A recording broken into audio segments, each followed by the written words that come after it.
Near at 4, it's a national debate for potential college students. Should standardized tests such as the ACT and SAT be optional when applying to schools?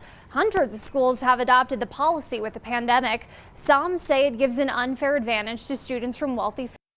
Others say it's an important way for students to determine college success. But what does this look like big picture in the future of college applications? We're taking a 360 look this afternoon. Applying to college or even just figuring out those next steps after graduation is something that's stressful for many students. And now colleges and universities are exploring this idea of test optional, where students wouldn't have to submit their ACT or SAT scores as part of the application process. In this 360, we'll hear from a college admissions dean, some high school leaders, and state lawmakers. But first, let's head on campus. I'm Karen Kristoff. I'm the Assistant Vice President of Enrollment and Dean of Admission at Colorado College. At CC, test optional is something the school started in 2019. You really do begin to realize it's not an equal measure. Test scores have a lot to do with things that are outside of a student's control. Those factors can vary. Did your parents go to college? What's your socioeconomic status? What's your race? In the first year of test optional, a majority of applicants still submitted scores, but this year it was the opposite. Kristoff says test scores weren't a big factor in the admissions process to begin with. We're much more interested in what has a student done in the classroom in high school. And in high schools, it's something being met with mixed reactions. And you can see that just melt off of them in my office, and they're like, I can still get in. But I also have students who use that as a way to determine their success. For these high school counselors, it's a busy time of year as tests and assessments are underway, and seniors like O'Dane Cunningham are weeks away from making their decision for after graduation. It's been weird, but we're definitely having a fun year. For Cunningham, the SAT is something he says was an important part of his application process. I feel like when colleges see that, it's definitely going to make my transcripts look way better.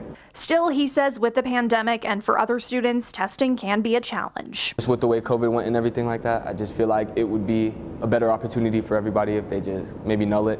Which is something being discussed at the state capitol. So here's what lawmakers are saying. So I think it's a wave of the future. Representative Tony Exum from Colorado Springs is sponsoring a bill to allow Colorado public universities and colleges to continue this practice beyond the pandemic.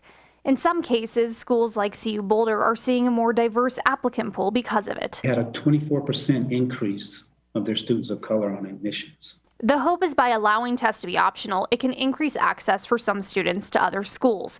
But other lawmakers are against it. I view this bill as addressing a symptom of a larger issue, but not addressing the issue itself. Republican lawmakers argue there are other barriers for students outside of standardized tests that limit access to higher education. For better or worse, SAT scores are the only truly objective data point that is submitted in an application.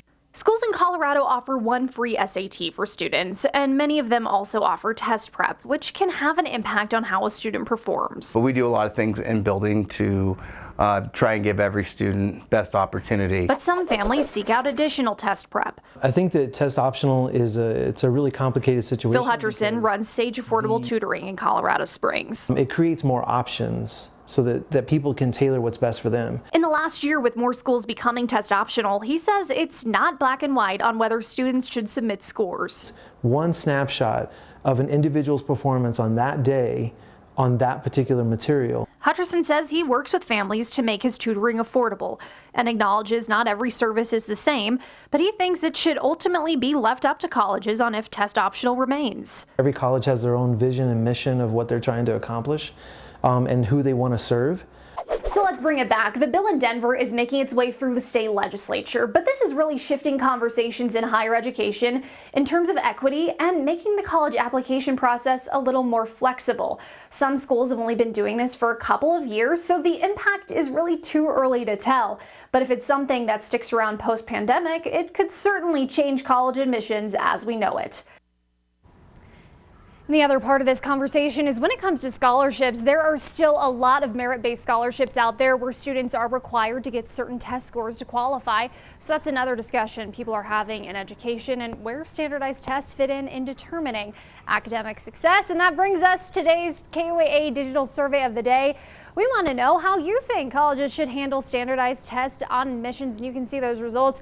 44% of you saying, yeah, colleges should require it, about a quarter of you saying, make it optional, and 30% of you saying no test at all.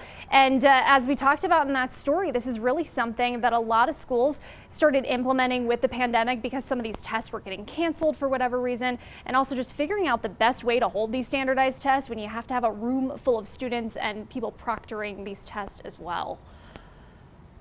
Yeah, a lot to unpack there, but if we have reported over the last couple of years, it was trending in the direction of, as we heard in your story as well, looking at the totality of a student's experience in high school, adding that to the possibility of getting a scholarship or being accepted. And we found that, 1,600 plus colleges or universities are making this optional. And one exception, Caltech, very difficult to get into that school in California. They've done away with the ACT and SAT tests altogether, but the merit scholarship issue, I think that is key there as well, Allison.